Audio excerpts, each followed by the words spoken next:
విచిత్రమైనటువంటి మాట మాజీ మంత్రి హరీష్ రావు గారు మాట్లాడి మల్లన్న సాగర్ నిర్వాసితులను ఆదుకోండి అని కాంగ్రెస్ పార్టీకి చెప్పడం. 5 ఏళ్ళ అధికారంలో ఉంది. మల్లన్న సాగర్ ఇవాళ కొత్తగా వచ్చిందా? 2019 ఎన్నికల ముందే మల్లన్న సాగర్ అయితే నిర్వాసితులను ఆదుకోవడంలో మీరు వైఫల్యం చెందినట్టే కదా.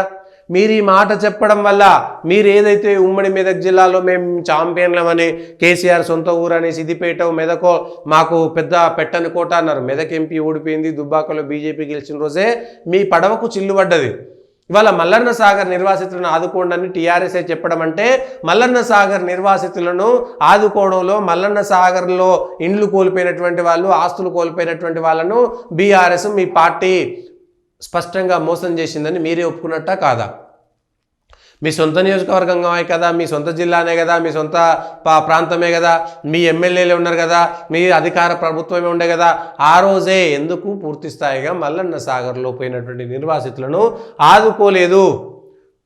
రేవంత్ రెడ్డి పోయి ధర్నా చేసిండు, ఆయన మీద ఆశలు పెట్టుకున్నారు. 5 ఏళ్ళు 10 ఏళ్ళు అధికారంలో మీరున్నారు. మల్లన్న సాగర్ కట్టిన తర్వాత కూడా 5 ఏళ్ళు అధికారంలో మీరున్నారు కదా. అంటే 5 ఏళ్ల పాటు మల్లన్న సాగర్ను మోసం చేసినామని పట్టపగలు ఒప్పుకున్నారు బీఆర్ఎస్ నాయకులు.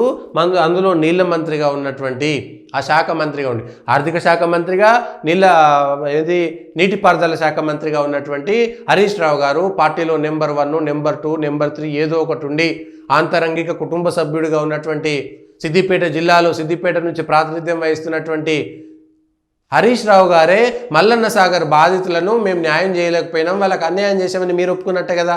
ఇవాళ కాంగ్రెస్ వాళ్ళు వచ్చినా కూడా మల్లన్న సాగర్ బాధితులు రేపు కాంగ్రెస్ వాళ్ళు బీజేపీ వాళ్ళు అయితే మీరు రావడానికి మా హరీష్ రావు, మా కేసీఆర్ 10 రూపాయల కాడ 20 రూపాయలు ఆదుకున్నారు, వాళ్ళు లేకపోతే మా పరిస్థితి ఏంది?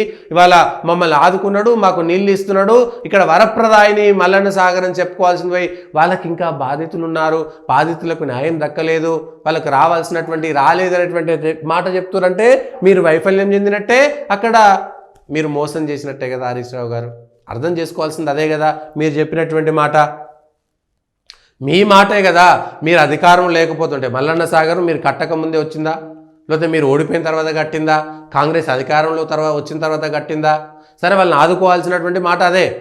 ఎక్కడ వాళ్ళకి అన్యాయం జరిగితే, గతంలో టీఆర్ఎస్ వల్ల అన్యాయం జరిగితే ఇప్పుడు కాంగ్రెస్ ప్రభుత్వం ఆదుకోవాల్సిందే. మీరు చెప్పేది అదే కదా, హింట్ ఇచ్చేది అదే కదా.